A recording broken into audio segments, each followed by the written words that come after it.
ನಾನು ಒಂದು ಸರ್ಕಾರಿ ನಿರ್ಣಯವನ್ನು ಮಂಡಿಸಿದ್ದೇನೆ. ಸರ್ಕಾರದ ನಿರ್ಣಯವನ್ನು ಮಂಡಿಸಿದ್ದೇನೆ.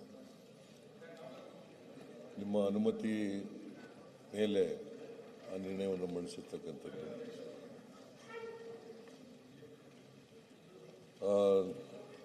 ನಿರ್ಣಯ ಏನಪ್ಪ ಅಂತಂದರೆ,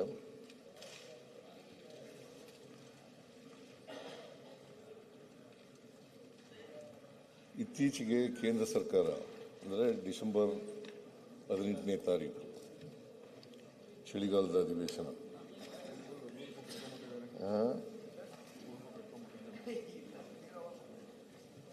ಡಿಸೆಂಬರ್ 18ನೇ ತಾರೀಕು 17-18ನೇ ತಾರೀಕು ಕೇವಲ 8 ಗಂಟೆಗಳ ಕಾಲ ಚರ್ಚೆ ಆಗಿರ್ತಕ್ಕಂಥದ್ದು. ಒಂದು ಮಹತ್ವದ ಕಾನೂನನ್ನು ರದ್ದು ಮಾಡಿ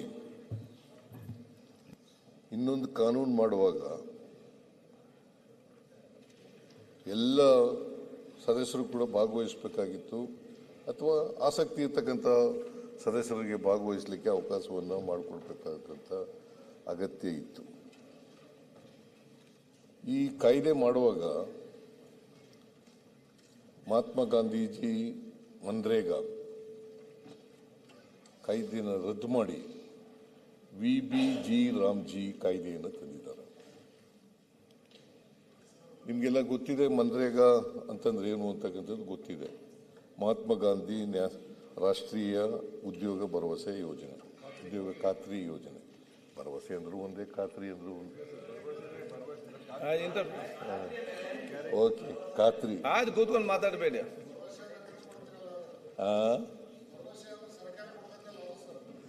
ನಿಮ್ಮ ಸರ್ಕಾರ ಕೊಡ್ತಾ ಇದ್ದದು ಭರವಸೆ, ನಮ್ಮ ಸರ್ಕಾರ ನಿಮ್ಮ ಸರ್ಕಾರ ಕೊಡ್ತಾ ಇದ್ದದು. ನೀವು ಮಂತ್ರಿ ಆಗಿದೆಯಲ್ಲ, ಆ ಭರವಸೆಗಳು.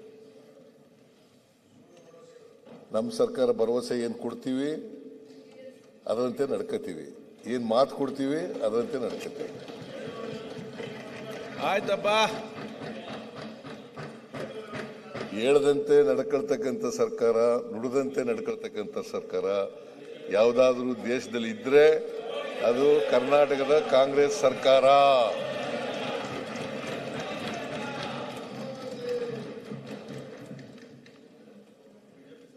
ನಾನು ಅದ್ರ ಬಗ್ಗೆ ಚರ್ಚೆ ಮಾಡಕ್ ಹೋಗಲ್ಲ ಮಾನ್ಯ ಅಧ್ಯಕ್ಷರೇ. ಯಾಕಂತಂದ್ರೆ ವಿರೋಧ ಪಕ್ಷದವರು ಅವರು ಬೇರೆ ಮಾತಾಡಲಿಕ್ಕೆ ಪ್ರಾರಂಭ ಮಾಡ್ತಾರೆ, ಅದರಿಂದ ನಾನು ಮಾತಾಡಕ್ ಹೋಗಲ್ಲ. ಆಮೇಲೆ ನೀವು ನಿಮ್ಮ ಚೇಂಬರ್ನಲ್ಲಿ ಏನು ಕರೆದಿದ್ರಿ ಅದರಂತೆ ಮಾತಾಡ್ತೀನಿ ನಾನು. ಮಾನ್ಯ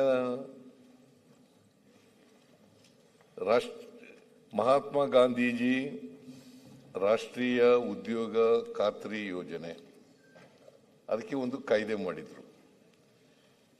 ಇದನ್ನ ಮಾಡಿ ಬಹಳ ವರ್ಷಗಳ ಹಿಂದೆ, ಸುಮಾರು 20 ವರ್ಷಗಳ ಹಿಂದೆ, 20 ವರ್ಷಗಳ ಹಿಂದೆ, ಆಗ ಮನಮೋಹನ್ ಸಿಂಗ್ರವರು ಕಾಂಗ್ರೆಸ್ ಸರ್ಕಾರ ಇತ್ತು, ಈ ದೇಶದ ಪ್ರಧಾನಮಂತ್ರಿ ಆಗಿದ್ರು. UPA ಸರ್ಕಾರ 2005ರಲ್ಲಿ ಮುನಿಯಪ್ಪನವರು ಮಂತ್ರಿ ಆಗಿದ್ರು ಅಂತ ಅನ್ಸುತ್ತೆ. 5ರಲ್ಲಿ ಸುಮಾರು 20 ವರ್ಷಗಳ ಹಿಂದೆ, 20 ವರ್ಷಗಳ ಹಿಂದೆ ಮಾಡಿದಂಥ ಕಾಯ್ದೆ. 20 ವರ್ಷಗಳಿಂದಲೂ ಕೂಡ ಇತ್ತು. ಈಗ ಇದ್ದಕ್ಕಿದ್ದಾಗಲೇ ಕೇಂದ್ರ ಸರ್ಕಾರ ಈ ಮಹಾತ್ಮ ಗಾಂಧೀಜಿ ರಾಷ್ಟ್ರೀಯ ಉದ್ಯೋಗ ಖಾತ್ರಿ ಯೋಜನೆಯನ್ನು ಬದಲಾಯಿಸಿ ವಿಕಸಿತ್ ಭಾರತ್ ಗ್ಯಾರಂಟಿ ಫಾರ್ ರೋಜ್ಗಾರ್ ಅಜೀವಿಕ್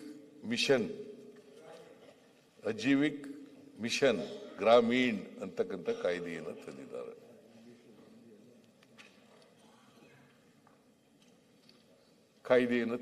ಅದನ್ನು ರಿಪೀಲ್ ಮಾಡಿದ್ರು, ರದ್ದು ಮಾಡಿದ್ರು, ಹೊಸ ಕಾಯ್ದೆಯನ್ನು ತಗೊಬಂದ್ರು. ಮನ್ರೇಗಾ ಪ್ರಕಾರ ಈ ದೇಶದಲ್ಲಿ 12.16 ಕೋಟಿ 12.16 ಕೋಟಿ ಜನ, ಹಳ್ಳಿಗಾಡಿನ ಜನ. ಇದು ಬರೀ ಗ್ರಾಮೀಣ ಪ್ರದೇಶಕ್ಕೆ ಸಂಬಂಧಪಟ್ಟಂತ ಕಾಯ್ದೆ. ಹಳ್ಳಿಗಾಡಿನ ಜನ ಮಹಿಳೆಯರು, ದಲಿತರು, ಹಿಂದುಳಿದವರು ಮತ್ತೆ ಸಣ್ಣ ರೈತರು, ಜೊತೆಗೆ ಆದಿವಾಸಿ ಜನ, ಕಾರ್ಮಿಕರು, ಇವರೆಲ್ಲರಿಗೂ ಕೂಡ ವರ್ಷದಲ್ಲಿ 100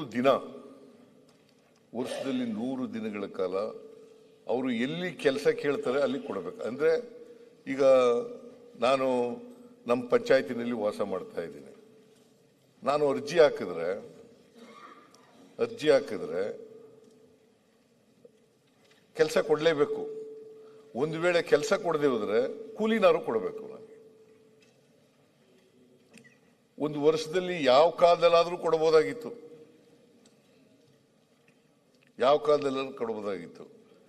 ಮತ್ತೆ ಏನ್ ಮಾಡ್ತಾ ಇದ್ರು ಹೆಣ್ಮಕ್ಳು ಅಂತಂದ್ರೆ, ವಿಶೇಷವಾಗಿ ಹೆಣ್ಮಕ್ಳೇ ಜಾಸ್ತಿ ಕೆಲಸ ಮಾಡ್ತಾ ಇದ್ದದ್ದು. 53%,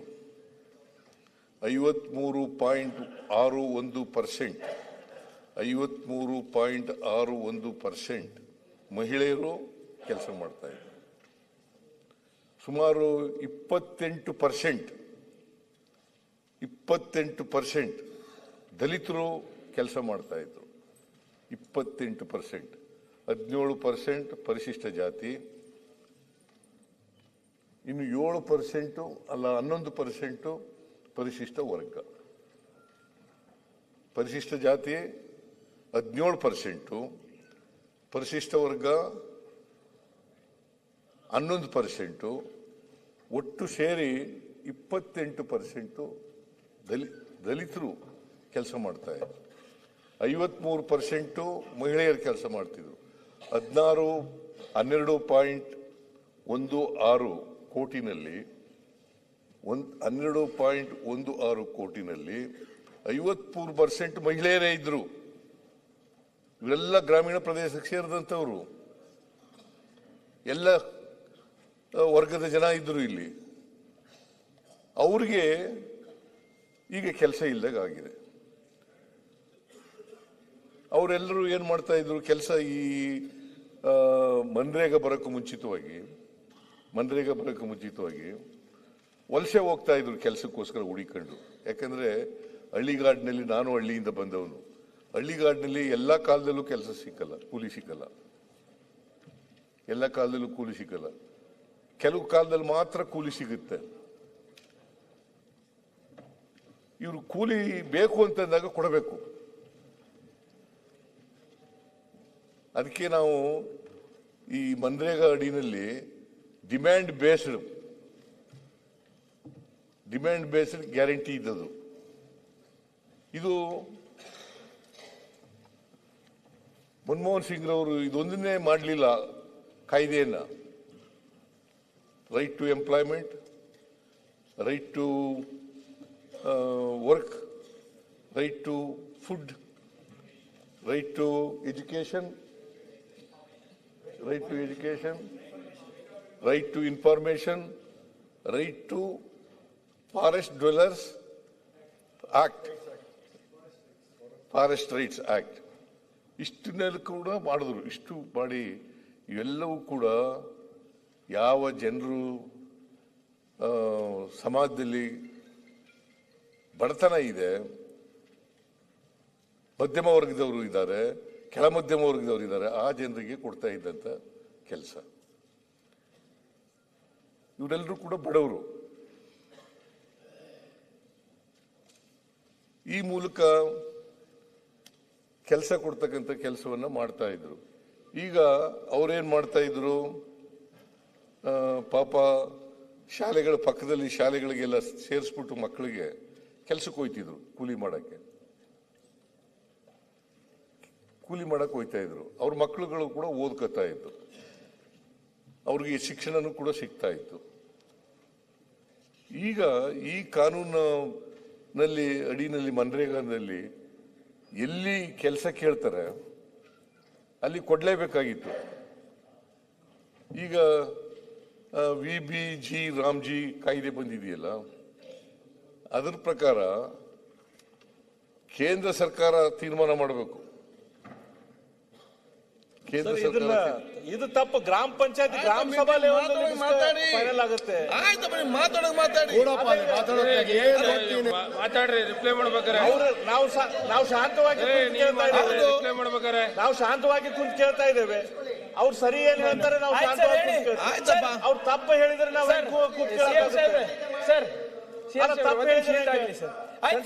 ಎಕ್ಸ್ಪ್ಲೇನ್ ಮಾಡಿ ಸರ್. ಹೇಗೆ ಗ್ರಾಮ ಸಭಾದಲ್ಲಿ ಇನಿಷಿಯೇಟಿವ್ ಆಗುತ್ತೆ. ಅರೆ ಎಕ್ಸ್ಪ್ಲೇನ್ ಸರ್. ಗ್ರಾಮ ಸಭಾದಲ್ಲಿ ಎಕ್ಸ್ಪ್ಲೇನ್ ಮಾಡಿ ಹೇಳ್ತೇನೆ. ಪೂರ್ತಿ ಕೂತ್ಕೊಳ್ರಿ. ಇಲ್ಲ ಸರ್, ಅವ್ರ ಆಕ್ಟ್ ಓದಿಲ್ಲ ಸರ್. ಒಂದ್ ನಿಮಿಷ ಕೂತ್ಕೊಳ್ಳಿ. ನೀವು ಅವ್ರು ಹೇಳಿ ಹೆಂಗೆ ಅಂತ. ಗ್ರಾಮ ಸಭಾದಲ್ಲಿ ಶುರು ಆಗುತ್ತೆ. ನೀನು ಅರ್ಬನ್ ನಿಂದ ಬಂದಿದ್ಯಪ್ಪ, ನಿನಗೆ ನರೇಗಾ ವಿಚಾರ ಗೊತ್ತಿಲ್ಲ. ಈಗ ಇರೋ ಕಾನೂನು, ಈಗ ಆಕ್ಟ್ ಏನ್ ತಂದಿದ್ದಾರೆ ಅಂತ ನೀವು ಪುಸ್ತಕ ಫಸ್ಟ್ ಓದಿ ಸರ್. ಅವ್ರು ಹೇಳಿ ಮಂತ್ರಿಗಳ ಬೆಂಗಳೂರಲ್ಲಿ ಈಗ ಸಿಎಂ ಏನೋ ಹೇಳ್ತಾ ಇದ್ದಾರೆ. ಒಂದ್ ನಿಮಿಷ ಸರ್, ಉಪನಾಯಕರು ಹೇಳಿದ್ದಕ್ಕೆ ನಾವೆಲ್ಲ ಕೇಳ್ತಾ ಇದ್ದೇವೆ. ಅವರು ಮಾತಾಡಕ್ಕೆ ಈಗ ಕೂತ್ಕೊಂಡು ನಾವ್ ಹೇಳಿದೀವಿ, ಅವ್ರು ಎಕ್ಸ್ಪ್ಲೇನ್ ಮಾಡ್ಲಿ. ನಿಮ್ಗೆ ವ್ಯಾಪಕವಾಗಿ ನಾಳೆಲ್ಲ ಫುಲ್ ಹೇಳ್ತೀವಿ. ನೀವು ತಂದಿರೋಂತ ಆಕ್ಟು, ಹಳೆ ಆಕ್ಟ್ ಏನಿದೆ ಅಂತ ಕಂಪ್ಲೀಟ್ ಎಲ್ಲ ಬಿಡಿಸಿ ನೀವು ಹೇಳಿ, ನೀವು ಖಂಡಿಸಿ. ಏನ್ ತೊಂದರೆ ಇಲ್ಲ, ನಿಮ್ ಸರಿ ಇಲ್ಲ, ನೀವು ಲೂಟಿ ಮಾಡ್ಬಿಟ್ಟಿದ್ರಿ, ನಾವು ಇದನ್ನ ಸರಿ ಮಾಡಿದ್ವಿ ಅಂತ ನೀವು ಹೇಳಿ. ಏನು ಇನ್ನ ವಿಚಾರನೇ ನಿಮ್ಗೆ ಅವ್ರದ್ದು ಅನುಭವನ, 20 ವರ್ಷದ ಅನುಭವನ ನಿಮ್ ಮುಂದೆ, ಜನರ ಮುಂದೆ ಇಡ್ತಾ ಇದ್ದಾರೆ. Why are you so hurrying? You can't become a opposition leader immediately or the party president. It is impossible. ಅವರೇ ಇರ್ತಾರೆ, ಇವನು ವಿಜಯೇಂದ್ರ ಇರ್ತಾರೆ, ಇಲ್ಲಾಂದ್ರೆ ಅಪೋಸಿಷನ್. ನಮ್ಗೇನು ಅವಸರ ಇಲ್ಲ. ನೀವು ಮುಖ್ಯಮಂತ್ರಿ ಯಾವಾಗ ಆಗ್ತೀರಾ ನಾವು ಕಾಯ್ತಾ ಇದ್ದೇವೆ ಅಷ್ಟೇ. Don't worry. ಹೇಳಿ ಸರ್.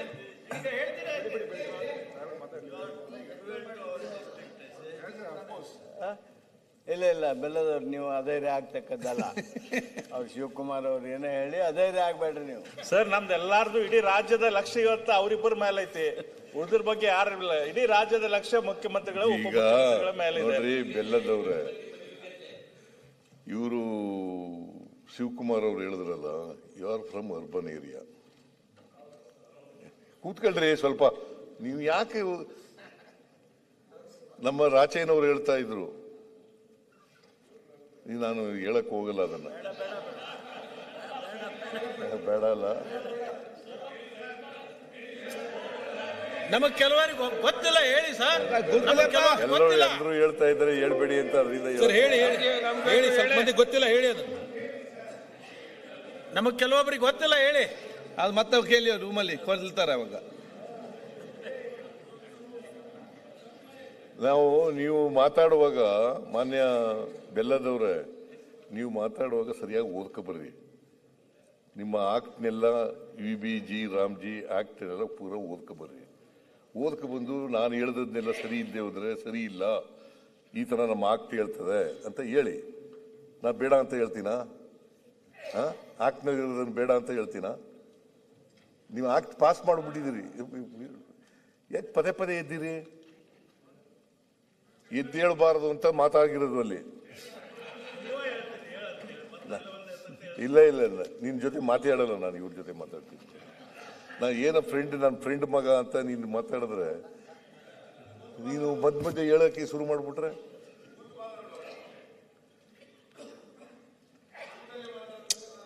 ಮಾನ್ಯ ಅಧ್ಯಕ್ಷರೇ, ಈಗ ಗ್ರಾಮ ಸಭೆಯಲ್ಲಿ ಏನ್ ಕೆಲಸ ಮಾಡಬೇಕು ಅಂತ ತೀರ್ಮಾನ ಆಯ್ತು, ಎಲ್ಲಿ ಕೆಲಸ ಮಾಡಬೇಕು ಅಂತ ತೀರ್ಮಾನ ಆಯ್ತು ಮನ್ರೇಗಾ ಪ್ರಕಾರ. ಆಮೇಲೆ ವಿಕೇಂದ್ರೀಕರಣದ ಪ್ರಕಾರ 73 ತಿದ್ದುಪಡಿ, 73-74 ಅಮೆಂಡ್ಮೆಂಟ್ ಸಂವಿಧಾನಕ್ಕೆ, ಅದರ ಪ್ರಕಾರನೇ ಇದು ವಿಕೇಂದ್ರೀಕರಣ ಮಾಡಿರ್ತಕ್ಕಂಥದ್ದು. ಆ ವಿಕೇಂದ್ರೀಕರಣದ ಪ್ರಕಾರ ಯಾವ ಗ್ರಾಮ ಪಂಚಾಯತಿನಲ್ಲಿ ತೀರ್ಮಾನ ಆಯ್ತಿತ್ತು, ಗ್ರಾಮ ಸಭೆಯಲ್ಲಿ ತೀರ್ಮಾನ ಆಯ್ತಿತ್ತು, ಈಗ ಅದಿಲ್ಲ. ಅದಕ್ಕೆ ತಿಲಾಂಜಲಿ ಇಟ್ಟಿದ್ದೀರಿ. ಗ್ರಾಮ ಸಭೆ, ಮಹಾತ್ಮ ಗಾಂಧೀಜಿಯವರು ಏನು ಹೇಳಿದ್ರು,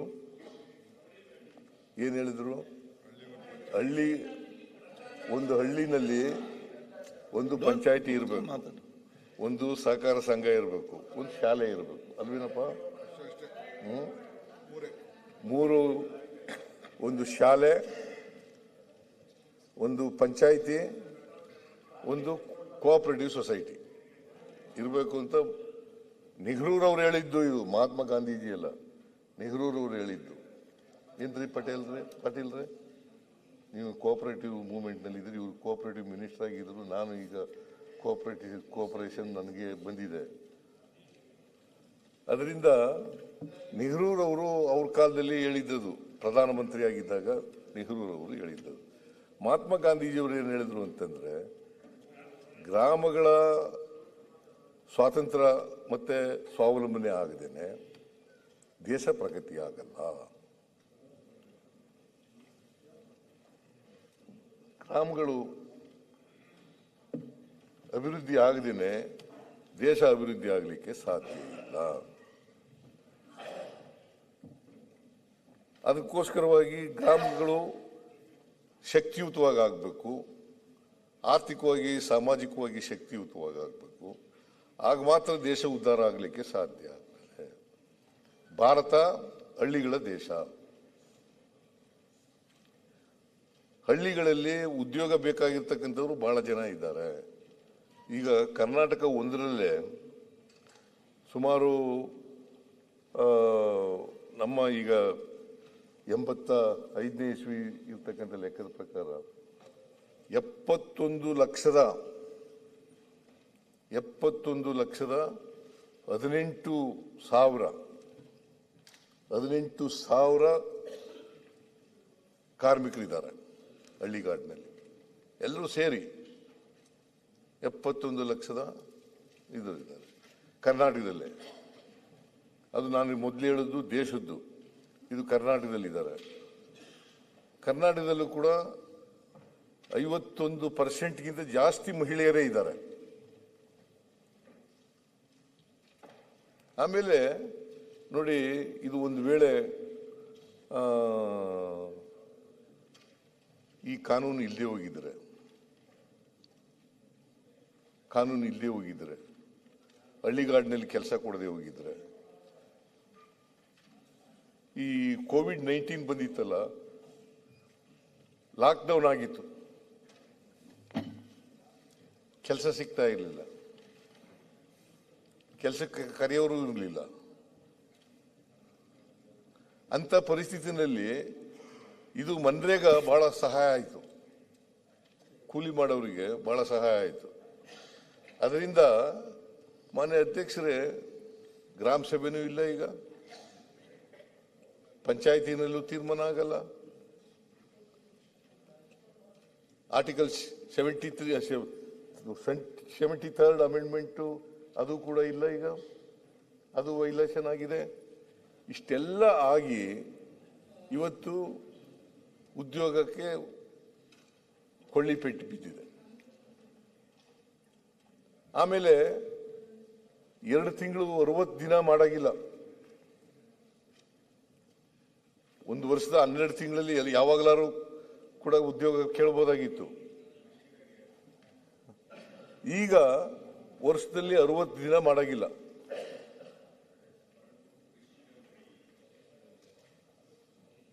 ಯಾವಾಗ ಕೃಷಿ ಚಟುವಟಿಕೆಗಳು ಇರತಕ್ಕಂಥ ಸಂದರ್ಭದಲ್ಲಿ ಮಾಡಾಗಿಲ್ಲ ಅಂತ ಹೇಳಿದ್ದಾರೆ. ಕೃಷಿ ಚಟುವಟಿಕೆಗಳಿರಾಗಲೂ ಮಾಡಬಹುದಾಗಿತ್ತು. ಆಗ ಎಲ್ರಿಗೂ ಕೆಲಸ ಸಿಕ್ಕದಿಲ್ಲ, ಹೆಣ್ಮಕ್ಳಿಗೆಲ್ಲ ದೂರದ ಕಡೆ ಮಾಡಕ್ಕಾಗೋದಿಲ್ಲ. ಈಗ ಏನ್ ಮಾಡಿದ್ದಾರೆ, ವಿಬಿಜಿ ರಾಮ್ಜಿ ಅಡಿನಲ್ಲಿ ಕೇಂದ್ರ ತೀರ್ಮಾನ ಮಾಡಬೇಕು ಯಾವ ಪಂಚಾಯತಿನಲ್ಲಿ, ಅದಕ್ಕೆ ಮತ್ತೆ ಅನುದಾನ ಕೊಡಬೇಕು. ಅನುದಾನ ಕೊಟ್ರೆ ಈಗ ನನ್ನ ಪಂಚಾಯತಿನಲ್ಲಿ ನನಗೆ ತೀರ್ಮಾನ ಆಗದೆ ಇರಬಹುದು, ಪಕ್ಕದ ಪಂಚಾಯತಿನಲ್ಲಿ ಮಾಡಬಹುದು, ನಮ್ಮ ಪಂಚಾಯತಿನಲ್ಲಿ ಇಲ್ಲದೆ ಇರಬಹುದು, ಅಥವಾ ಪಕ್ಕದ ಪಂಚಾಯತಿನಲ್ಲಿ ಕೆಲಸ ತಗೋಬಹುದು, ನನ್ನ ಪಂಚಾಯತಿನಲ್ಲಿ ಇಲ್ಲ. ಆಮೇಲೆ ಈ ಇವರು ಕಾಂಟ್ರಾಕ್ಟರ್ಗಳು ಇರ್ತಾ ಇರಲಿಲ್ಲ, ಕಾಂಟ್ರಾಕ್ಟರ್ಗಳು ನಿಷೇಧ ಇತ್ತು.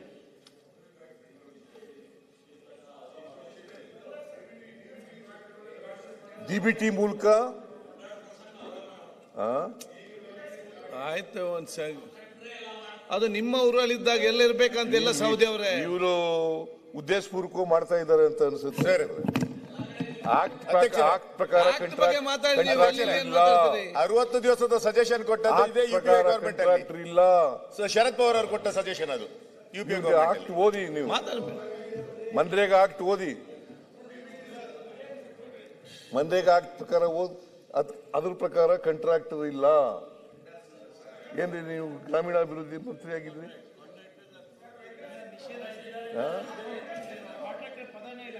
ಕಾಂಟ್ರಾಕ್ಟ್ ಪದ ಇಲ್ಲ. ಸಿದ್ದು ಸೌದಿ ಅವರೇ, ನೀವು ಹೇಳ್ತಾ ಇದ್ದೀನಿ ಕೇಳಿ, ಅಷ್ಟೇ ಕೂತ್ಕೊಂಡು ಕೇಳಿ, ಎದ್ದೇಳಕ್ ಹೋಗ್ಬೇಡಿ.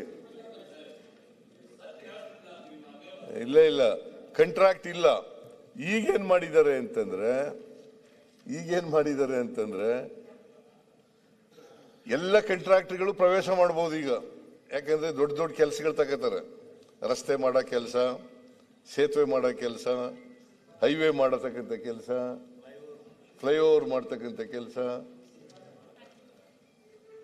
ಬ್ರಿಡ್ಜ್ಗಳು ಮಾಡ್ತಕ್ಕಂಥ ಕೆಲಸ, ಇವೆಲ್ಲ ತಗೊಳ್ತಾ ಇರೋದ್ರಿಂದ ಇದು ಯಾರು ಬೇಕಾದ್ರೂ ಕಾಂಟ್ರಾಕ್ಟರ್ ಪಾರ್ಟಿಸಿಪೇಟ್ ಮಾಡಬಹುದು. ನೀವು ಮತ್ತೆ ಮಾತಾಡೋ ಜ್ಞಾನೇಂದ್ರ ಅವರೇ, ನೀವು ಏನ್ ಮಾತಾಡುವಾಗ ಹೇಳ್ರಿ, ಮಾತಾಡಿ, ನೀವು ಮಾತಾಡುವಾಗ ಹೇಳಿಯಪ್ಪ, ನೀವು ಮಾತಾಡುವಾಗ ಹೇಳಿ. ಸಿದ್ದರಾಮಯ್ಯನವರು ಹೇಳಿರೋದು ತಪ್ಪು ಅಂತ ಹೇಳಿ. ನನ್ನ ಪ್ರಕಾರ ದೊಡ್ಡ ಕೆಲಸಗಳು ಮಾಡೋದು ಅಂತಂದ್ರೆ ಕಾಂಟ್ರಾಕ್ಟರ್ ಒಳ ಮಾಡೋದು.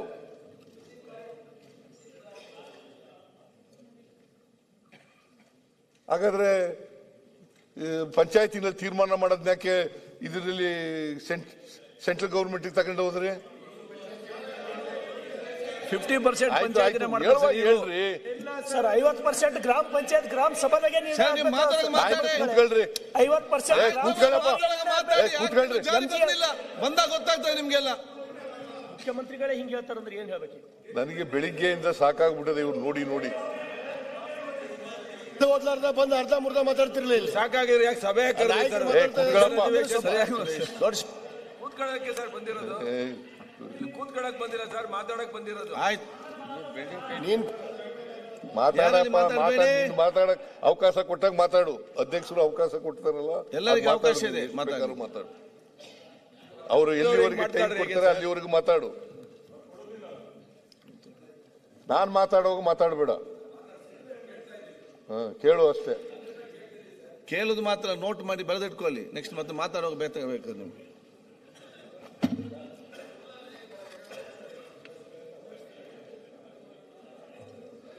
ಇದರಿಂದ ಆಗ್ತಕ್ಕಂಥ ದುಷ್ಪರಿಣಾಮಗಳೇನು? ಈ ಮನ್ರೇಗಾ ರದ್ದು ಮಾಡಿ ಹೊಸ ಕಾಯ್ದೆ ತಂದಿದ್ದಾರಲ್ಲ, ಅದರಿಂದ ದುಷ್ಪರಿಣಾಮಗಳೇನು? ನಿರುದ್ಯೋಗದ ಪ್ರಮಾಣ ಹೆಚ್ಚಳ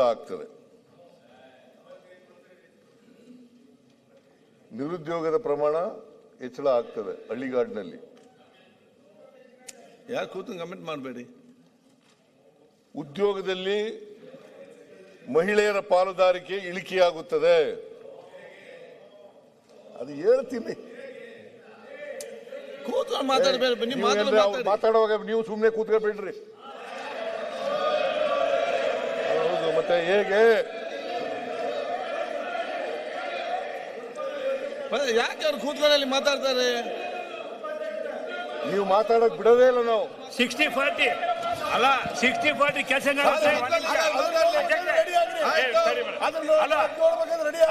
60-40 ಕೆಲಸ ಹೆಂಗಾಗುತ್ತೆ? ದುಡ್ಡು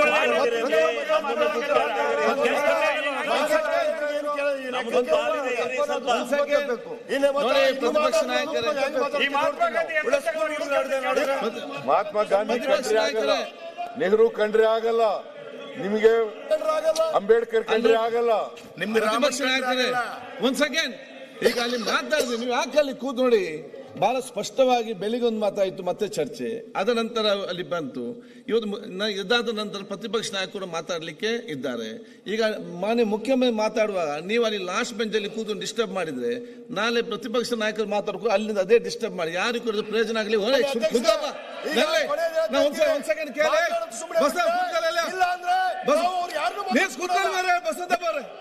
ಒಂದ್ ಸೆಕೆಂಡ್. ಎರಡನೇದು, ಇದನ್ನು ಶಿಸ್ತುಬದ್ಧವಾಗಿ ಒಂದ್ ಸೆಕೆಂಡ್ ಒಂದು ಶಿಸ್ತುಬದ್ಧವಾಗಿ ತರಬೇಕಾದ್ರೆ ನಾನು ಕೊಡೋದಿಷ್ಟೇ, ಸರ್ಕಾರ ಕೇಳೋದಿಷ್ಟೇ, ನಿರಂತರವಾಗಿ ಅಲ್ಲಿ ಎಲ್ಲ ಎರಡು ಕಡೆಯಿಂದ ನಿರಂತರವಾಗಿ ಯಾರಾದ್ರೂ ಕೂತ್ಕೊಂಡು ಅಲ್ಲಿ ಡಿಸ್ಟರ್ಬ್ ಮಾಡೋದಾದ್ರೆ ಮತ್ತೆ ನಾನು ಯಾರನ್ನು ನೇಮ್ ಮಾಡಬೇಕಾಗ್ತದೆ, ಮತ್ತೆ ನನ್ನನ್ನು ಹೊರೆ ಕಳಿಸಬೇಕಾಗ್ತದೆ. ಇದರಲ್ಲಿ ಅದಕ್ಕೊಂದು ಯಾರು ಕೂಡ ಅವಕಾಶ ನಾನು ಎರಡು ಕಡೆ ಅವರು ಕೂಡ ಹೇಳಿದಿಷ್ಟೇ. ಇದರಲ್ಲಿ ಎಬ್ಬರಿಗೆ ಹೇಳಿದಷ್ಟೇ ನಾನು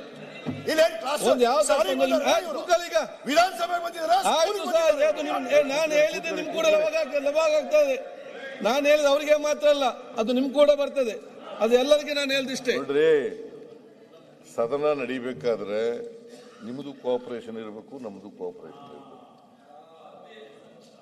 ನಿಮ್ದು ಕೋಆಪರೇಷನ್ ಇರಬೇಕು, ನಮ್ದು ಕೋಆಪರೇಷನ್. ಕೂತ್ಕೊಳ್ಳಿ. ಪರಸ್ಪರ ನಾವು ನಾನು ಮಾತಾಡುವಾಗೆ ನೀವು ಇಂಟರ್ಫಿಯರ್ ಆಯ್ತೀವಿ, ಅಥವಾ ಅವ್ರು ಮಾತಾಡುವಾಗ ನಾವು ಇಂಟರ್ಫಿಯರ್ ಆಯ್ತೀವಿ ಅನ್ನೋದು ಸರಿಯಾದ್ದಲ್ಲ. ನಿಮಗೆ ಡೌಟ್ ಇದ್ರೆ, ನಾನು ಮಾತಾಡೋದ್ರಲ್ಲಿ ನಿಮಗೆ ಅನುಮಾನ ಇದ್ರೆ ಅಥವಾ ತಪ್ಪು ಹೇಳಿದ್ರೆ ನೀವು ಹೇಳುವಾಗ ಅದನ್ನು ಸರಿ ಮಾಡ್ತಕ್ಕಂಥ ಕೆಲಸ ನಿಮ್ಗಿದೆ, ಅವಕಾಶ ಇದೆ, ಮಾಡಿ ಅದನ್ನ. ಓ ಅಂತ ಹೇಳೋದೇನು?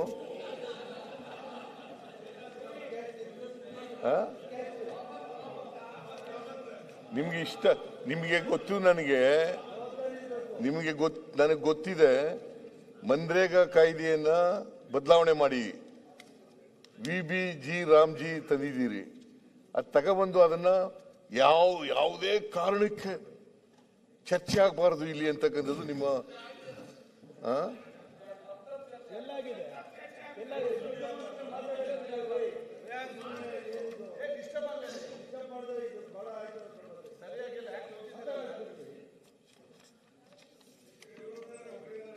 ರೆಡ್ಡಿ. ನೀವು ಬೇರೆಯವ್ರ ದೋಷ ನೀವು ಸ್ವಲ್ಪ ಅರ್ಥ ಮಾಡಿಕೊಳ್ಳಿ.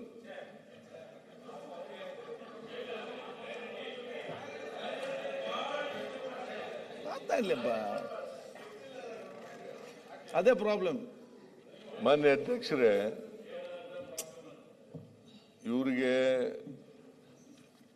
ನಾನು ಅವ್ರ ಜೊತೆ ನಿಮ್ಮ ಜೊತೆಲೇ ಮಾತಾಡ್ಕೊಂಡು ಮಾತಾಡ್ತೀನಿ.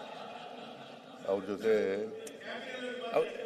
Rajesh, last time telling you, name they will be out. ನಾನು ಇಷ್ಟನೇ ಹೇಳುವಂಥದ್ದು. ನಾಯಕರೇ ಹೇಳ್ಬಿಡಿ, ಯಾಕೆ ಗೊತ್ತಾಗುತ್ತೆ. ರಾಜೇಶ್ ಅವರು ಸೋ ಸರ್ಕಾಸ್ಟಿಕ್. ಅದಕ್ಕೆ ಮುಂಚೆ ಮುಖ್ಯಮಂತ್ರಿಗಳಿಗೆ ಈ ತರ ಓಕೆ. ಸುರೇಶ್ ಹೇಳಿಲ್ಲ, ತಪ್ಪಾದಾಗ ನಾನು ಹೇಳ್ತಾ ಇದ್ದೆ. ಮಾತಾಡಿ